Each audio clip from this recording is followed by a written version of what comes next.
Assalomu alaykum qadrli tinglovchilar. C++da qiziqarli hazil programmalarni yozishni davom ettiramiz.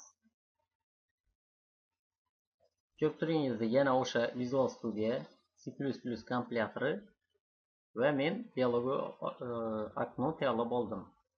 Bunga ikkita knopka qo'ydim. Bittasi kursorni sakratish, ikkinchisi esa kursorni qamash.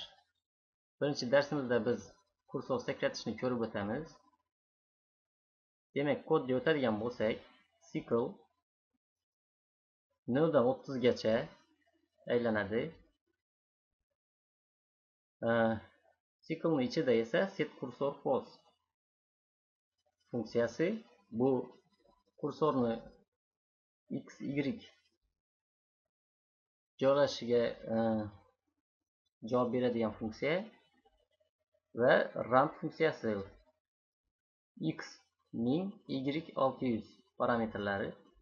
Bular ixtiyoriy ravishda beriladi. Rand funksiyasi yordamida 0 dan 1000 gacha, y esa 0 dan 600 gacha va sleep 500 0.5 sekund zadержка bo'ladi siklimizning har bir aylanishida. Keling, programmani ishga tushirib ko'ramiz.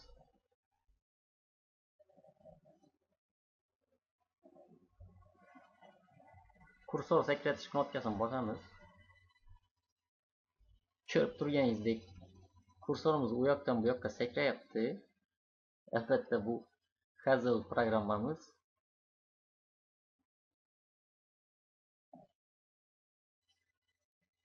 Siklimiz tugadi.